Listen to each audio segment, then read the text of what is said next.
granniopteryx, granniopteryx. She knows the truth, she's linking every link.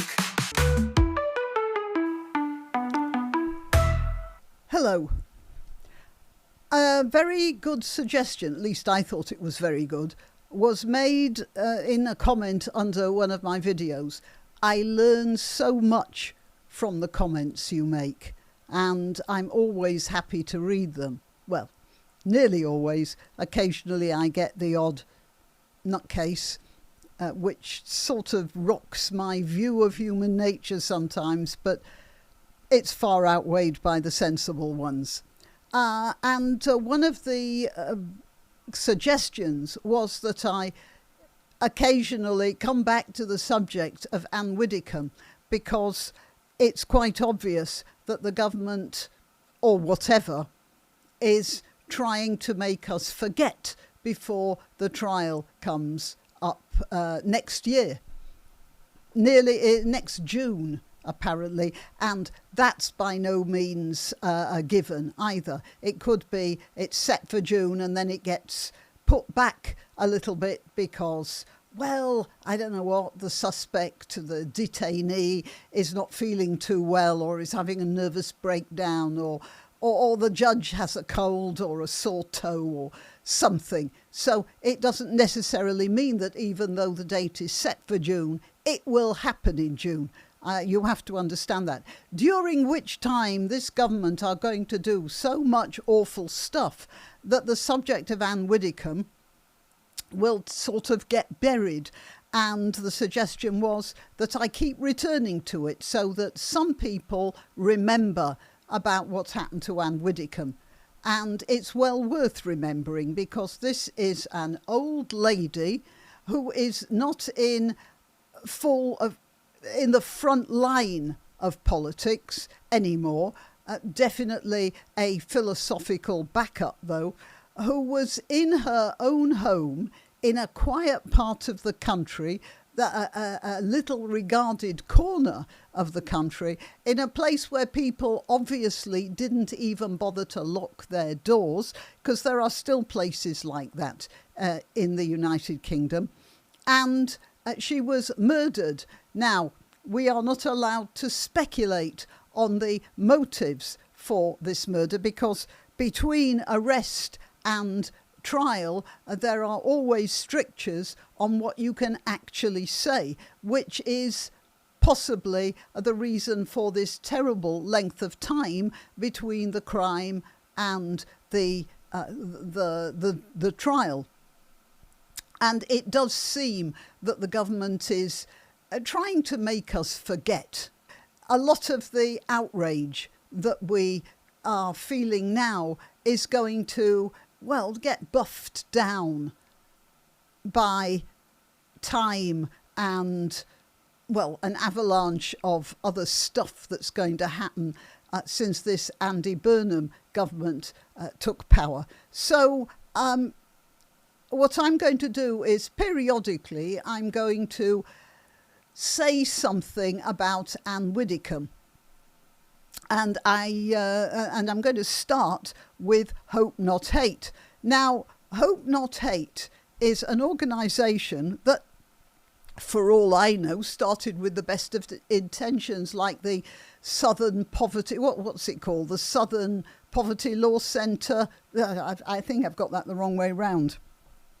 Anyway, it started off with the best idea, that is, black people in the southern states of America had little access to any sort of legal representation, and what legal representation there was skewed towards a, I might say, Democrat Party driven apartheid, so they weren't going to get that, a fair crack of the whip, so to speak. And they started out as an organisation that would give legal advice or even representation to black people in the southern states who needed to have the law enforced the way it was written, rather than the way that the prejudiced, bigoted judges were going to be interpreting it. Doesn't that sound familiar? Maybe we could do with something like that. Oh no, maybe we couldn't, because no sooner does a well-intentioned group like that get started than it goes downhill and turns into some sort of a monster. It seems to be a law of nature. And it looks like Hope Not Hate started the same way and has deteriorated the same way. Because I can give no better example, actually, apart from this, than that during the Southport upheavals, that is, the upheavals, the social ferment that happened after that catastrophic, awful incident that Axel Rudekabana initiated in Southport. Remember, I have to be careful here. YouTube is quite strict about these things. Axel Rudekabana, who was described in the press as a Cardiff choir boy, and the only photos you saw for months were of him at 12 years old. He was still an ugly bugger, by the way, but that's another story. He was still only 12 years old.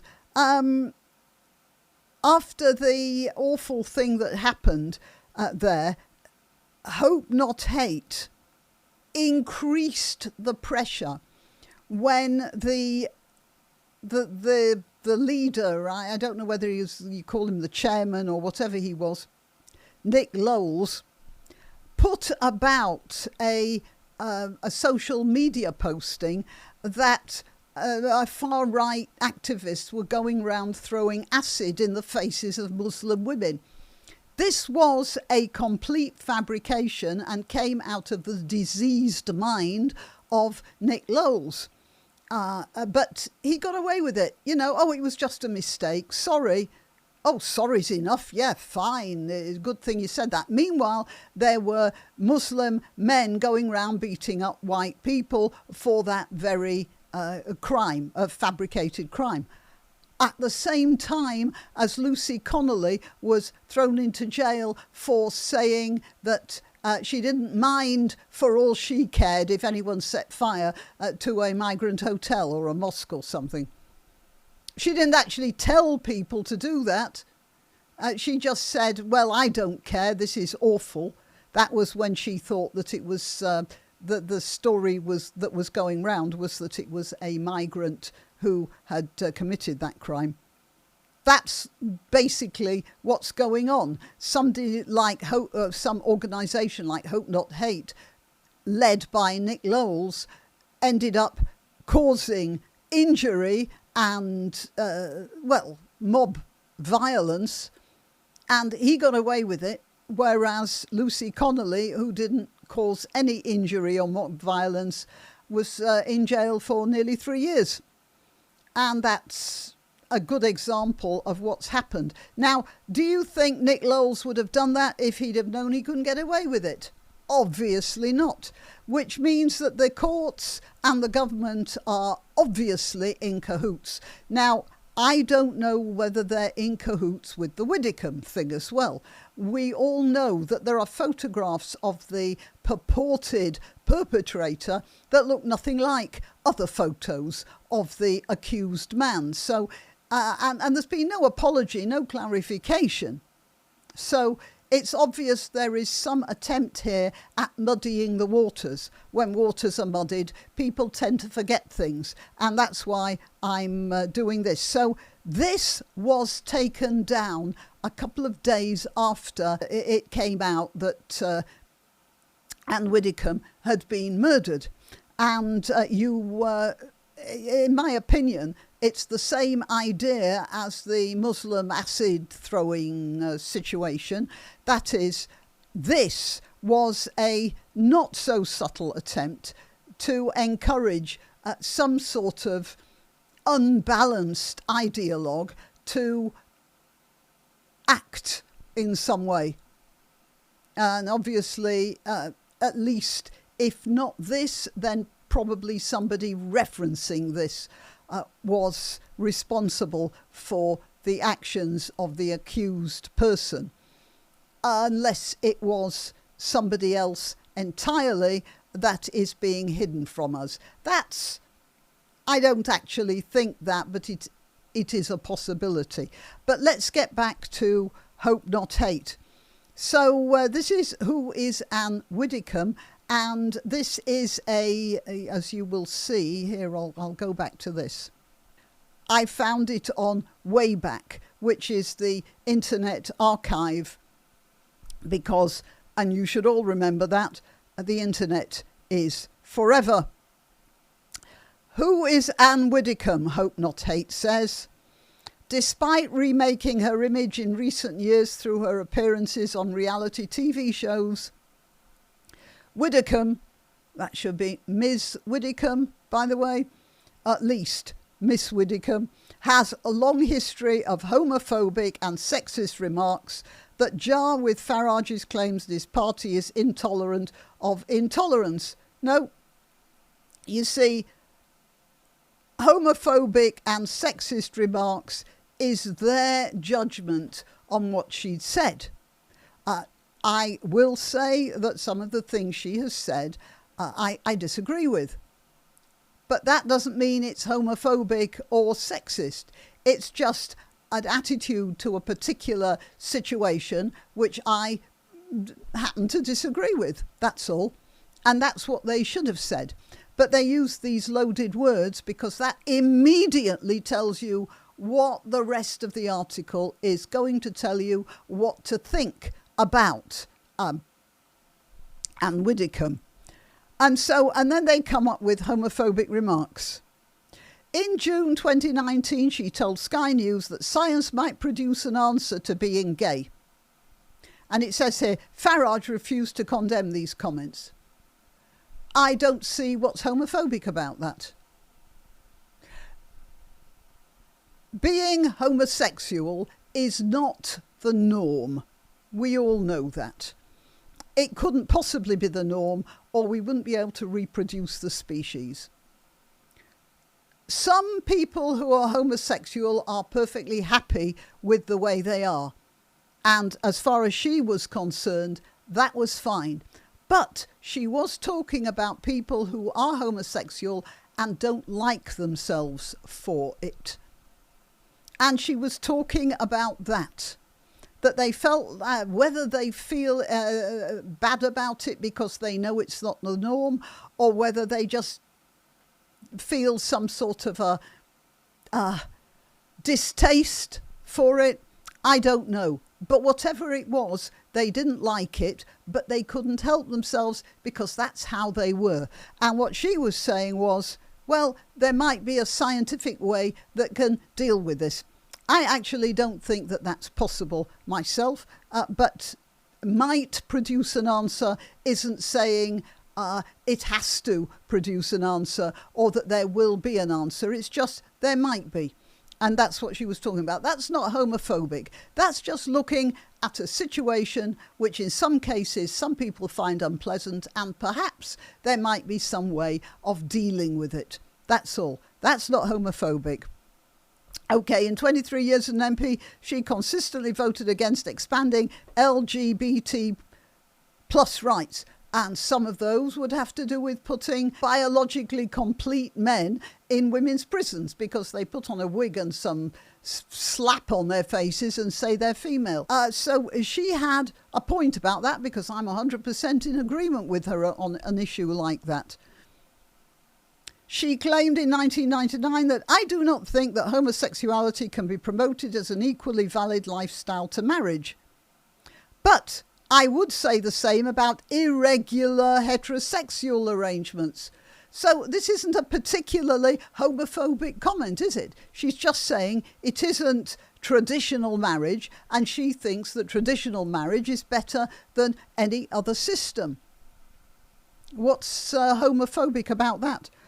And then again, this is considered homophobic by Hope Not Hate.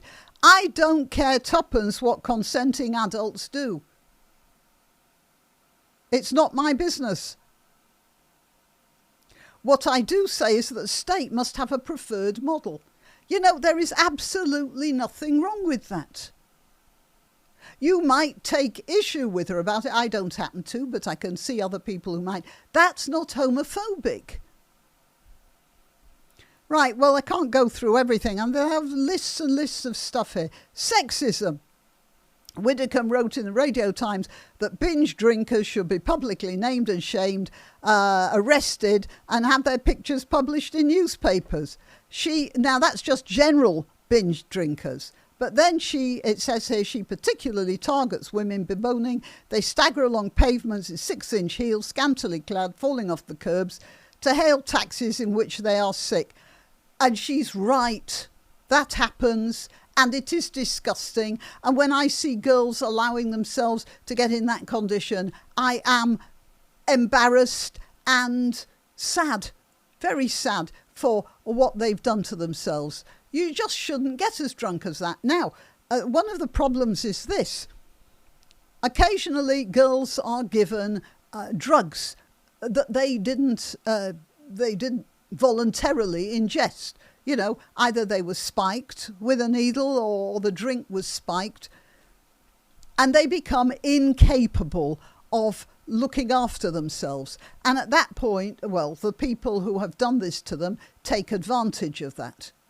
Now, if you see a girl staggering along the pavement and this man is helping her into a car, you're not going to regard that as anything more unusual than the rest of the drunken girls surrounding her, staggering about from what they have drunk too much of.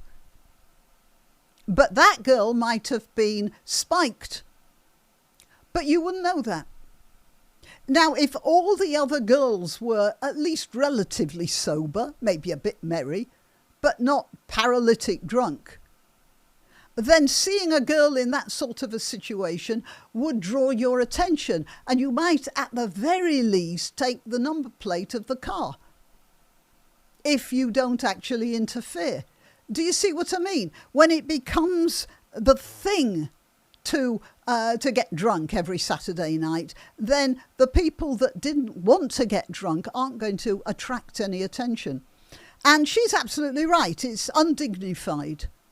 Just very undignified. And this is also sexism. She claimed that the Me Too movement has given rise to a lot of very trivial whinging. And that's true as well. Yeah, the Me Too movement wasn't a bad idea. It's still not a bad idea. But a lot of it now has become, as she says, very trivial. If some man, and believe it or not, this did happen to me. It happens to every girl. You get some fellow who puts his hand over your shoulder and then, the hand starts to drop further down than the shoulder. You tell him to sod off. But you don't sort of allow it to happen and then go and complain that he's been, practically raping you. You let him know at the time that you don't like what he's doing. But a lot of the Me Too, now if you tell him to stop and he doesn't, that's, I'm not saying that's to be supported in any way. Absolutely not. But what I am saying is that there are very often girls and women will let men do things and then they'll complain about it afterwards instead of saying something at the time. And sometimes, as I say, it's a really trivial thing, like, he was just trying it on a bit. Any reasonably attractive, and even not so attractive woman will have had men pushing on her, because a lot of men do that, especially if they're a bit tipsy. And it's just one of those things. It may not seem fair. In fact, it isn't fair at all. But there are differences of attitude that women and men have.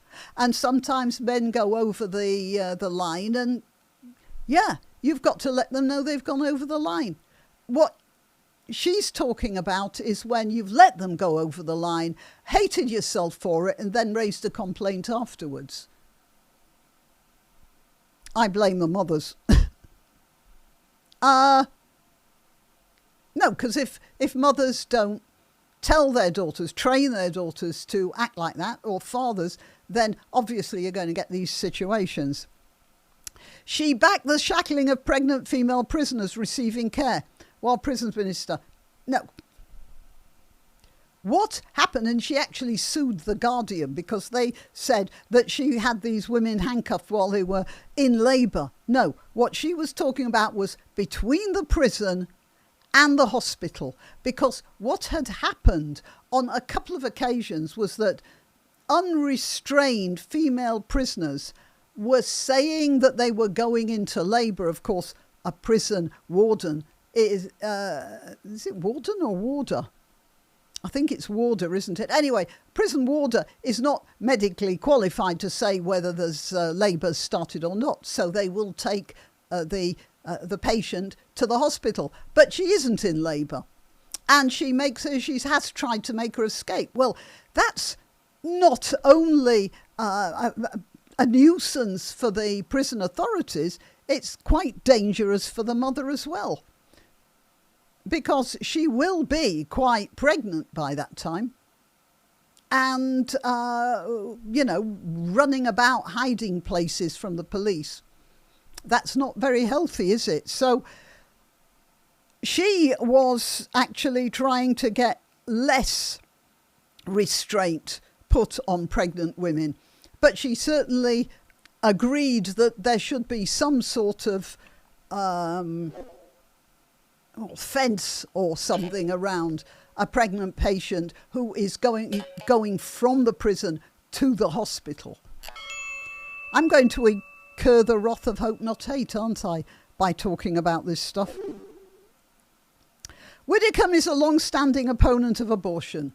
Yeah, well, as a matter of fact, I'm not with her on most of what she said, but I have some limits as well. However, there is nothing sexist about having that opinion, especially if you're a Christian, a religious Christian. It's just not what you do. And that doesn't make her a bad person. All right, Hope Not Hate revealed that Widdecombe has appeared on three separate occasions on The Richie Allen Show, a radio broadcast affiliated with conspiracy theorist David Icke, an online platform for anti-Semitic conspiracy theories and Holocaust deniers. Look, Widdecombe has never, ever come anywhere close to Holocaust denial or conspiracy theories of any sort. So what does that have to do with it? And if she's on a channel, she might not have known what his other ideas are. But again, I don't know how accurate this is, because Hope Not Hate, as I said, has been implicated in starting riots with fake stories about acid and Muslim women. So I'm not entirely even sure of this. Jewish Chronicle reported that on 9th of August, whenever that was, she appeared on Bristol Community FM politics show. Okay, but it says Bristol Community FM, so she would have been interviewed by them, possibly at a distance. This doesn't prove anything. And it says the show was cleared by Ofcom in March 2019. But if anybody is already primed to hate Ann Widdecombe, this is absolutely ideal, isn't it? Oh yeah, this is really terrible. She was one of just 5 MPs to oppose the 2008 Climate Change Act. She told The Express in 2009, "There's no climate change. Hasn't anybody looked out of their windows recently?" Now, what does that have to do with Hope Not Hate? Hope Not Hate implies that this is to do with stopping racism of various sorts. What does her opinions on climate change have to do with stopping racism? So that's the whole long page they had on Ann Widdecombe. according to Wayback. Well, there you are. That's the Hope Not Hate version of Ann Widdecombe, and well, you judge for yourself what sort of an effect they might have on a weak brain. Okay, till next time. You can help my channel by subscribing and clicking the notification bell. That's quite important. And by sharing if you're so inclined. Links to my other channels and to donation methods are in the description. But the best way you can help is simply by clicking like and notify. Thank you.